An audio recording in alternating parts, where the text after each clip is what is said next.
Travis Pastrana is worried about his right front fender. He can't tell if he has a rub or not, nor can the spotter. They just told him to shake that car back and forth. The crew is awaiting him if he does feel he has a vibration to come down.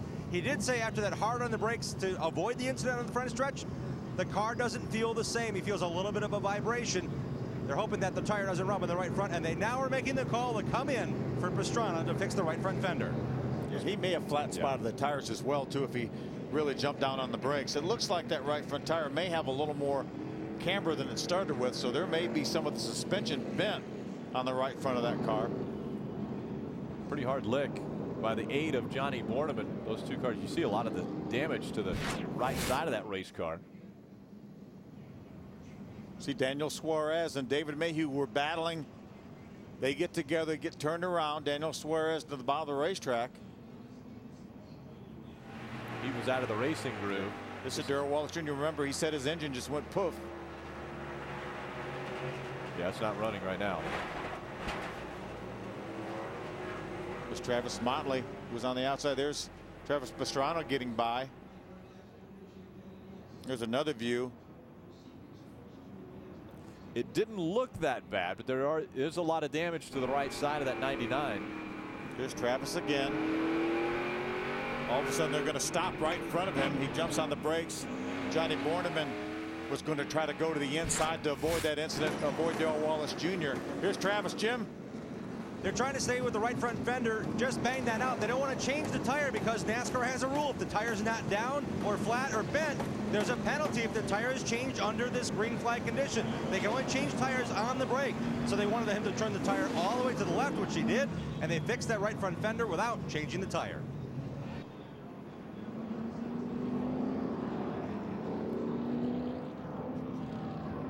Travis will know when they go back to green after just a lap or two if there's any damage to that suspension. There's Mike Ricci in the foreground. There's Fuzz, car chief on the car.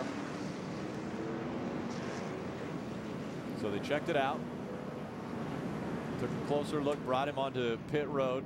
Now he'll go back out onto the racetrack, line back up.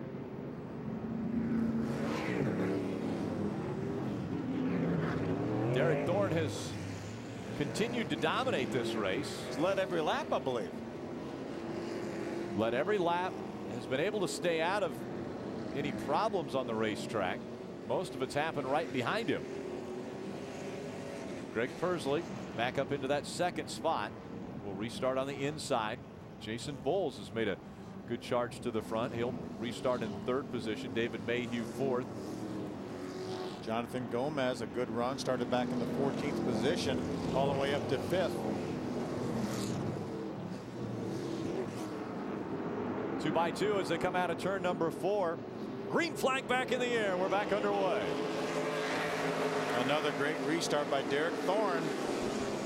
Stephen Wallace jumps to the bottom, makes it 3 wide. Battle for that second spot. David Mayhew also will contact there maybe with Derek Thorne as they came out of turn 4. The first time they've been close to Derek Thorne, and Mayhew now all over the back bumper of that 44. Andrew Myers now has moved up to the 4th position.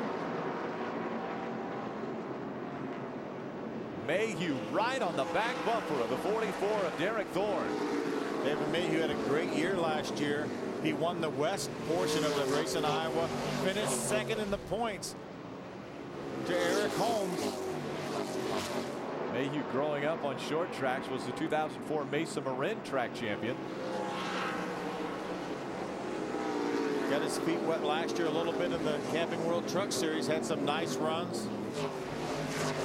Ollie Haraka in the 12. Steve Wallace in the 66 battling for 7th.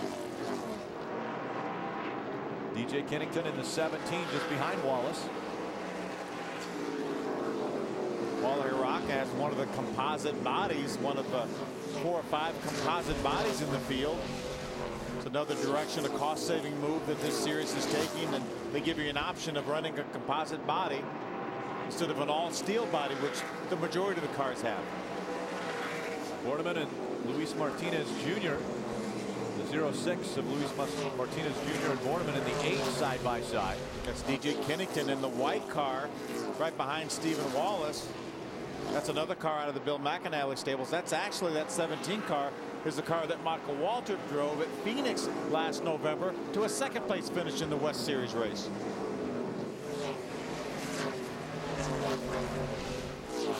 Three-fourths of the way done with the first segment. Coming up on lap 75. They still continue to battle for that 7th spot.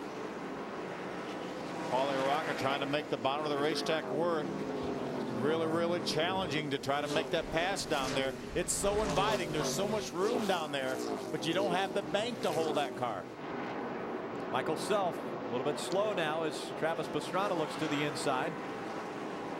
Travis has made his way back up into the 22nd position. Remember, he made a pit stop to beat out that right front fender on this most recent caution flag. Make sure to check on those tires. He had mentioned a potential vibration. Derek Thorne now is pulled out to almost a second lead over Mayhew. What a flawless performance so far for Derek Thorne. 76 laps into this first 100 lap segment. Thorne just 24 years old out of Lakeport, California, leading numerous veterans around this racetrack. Persley and Myers battling for the 3rd spot. Persley gets a little bit sideways coming up off the turn number 2. Andrew Myers in the 77, just behind him Jason Bowles in the 75. Andrew Myers had a top 5 finish here a couple years ago, actually last year in this race.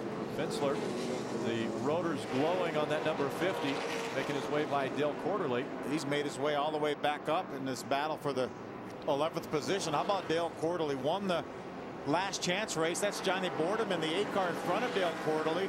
He was also in that last chance race yesterday, and they're right now running 10th and 11th. Oh, a little contact. Fensler gets in the back of Quarterly. Sideways goes Quarterly, and now we've got problems. Chad Boat in the 98 sideways on the racetrack. Everyone able to avoid. Chad gets his car going again. I believe he's going to stay on the lead lap.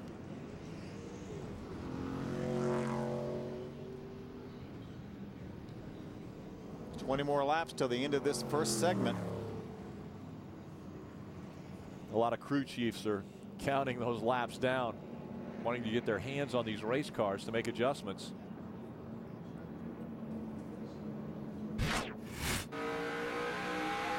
See up in front of Travis Pastrana, you see Chad Boat get turned around there. Nothing but smoke.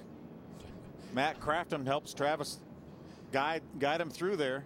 I'm sure Travis is saying right now, why is everyone wrecking in front of me? Daniel Suarez does a nice job. He was enveloped in smoke and he just turned hard left and avoided Chad Boat. Chad Boat gets it turned back around, as you mentioned, stays on the lead lap. Pastrana back up to the 20th spot after making that pit stop, working on the right front fender.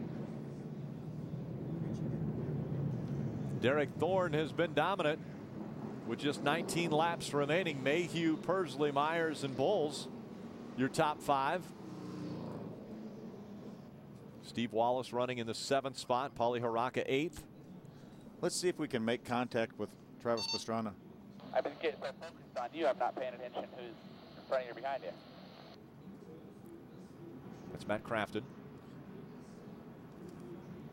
Hey, Travis Pastrana. Phil Parsons up in the speed booth. Do you have a copy? Sir, how you doing up there? Good, man. You having some fun? Is everybody on the racetrack spinning out in front of you or what? Man, it's chaos. We hit a little bit, a couple guys going through, but I was just thinking, Harry, stay high and pin it. But it's been a lot of fun. We're just haven't really had a lot of clear tracks, so hopefully we can get this Boost Mobile Toyota up a little closer to the front, so we can start getting out of our own way. Doing a great job avoiding those guys, man. You got a great crew under you with Mike Greachy and all the boys. You going to make any changes this first intermission? Good. We lost a lot of spots when we hit the front right, but we were able to make the car a little looser through the middle. And I tell you what, we can move forward now. Before, we just couldn't really push it in that area. So I think if we loosen this car up in the middle, man, we're going to have a really strong car come the end of the race if we'd still be in there. All right, buddy, you got a lot of fans out here watching for you. We're pulling for you. Thanks a lot. A lot of fun down here. That's for doggone sure. All right, buddy, thank you. Again, Pastrana making his NASCAR debut. Running in the 20th spot. Just take a look at what Travis has seen today. There's that one big wreck. Brendan Newberry was involved. He went by on the bottom. There it is up to his right. Just drives under the white line and drives away from it. There's another one. Darrell Wallace Jr. stops in front of him. That's when he got that little bit of contact with Johnny Borneman and had a little bit of damage to the right front fender on that car. Then Chad Boat just now spun out relatively close to in front of him as well. Had to avoid that as well. So it's been an eventful night for Travis Pastrana as well as the other drivers on the racetrack. And we see the two-time champ Matt Kobaluk, his team pushing that race car. Can't get it to fire. Getting ready to restart this race. Green flag back in the air. Derek Thorne continuing to lead laps. Mayhew in the middle now as Pursley shoots to the bottom of the racetrack. Rewind in a battle for second right now. Little contact made on the high side. It's Andrew Myers in the 77. Pursley takes second, but now Myers is going to take it away from him. That outside has the momentum. Andrew Myers now up into the second spot in Joe Nava's number 77 car. Jason Bowles just in front of Steve Wallace. These two drivers are teammates in this race. Both cars coming out of Marty Gaunt's stable.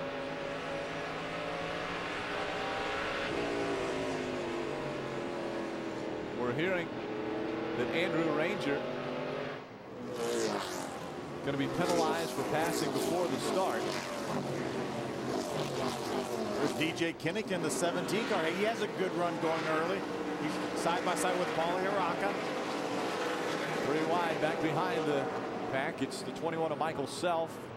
Luis Martinez Jr. in the 06 and the 9 of Sean Case back out on the racetrack. Michael Self's being shown a lap down right now.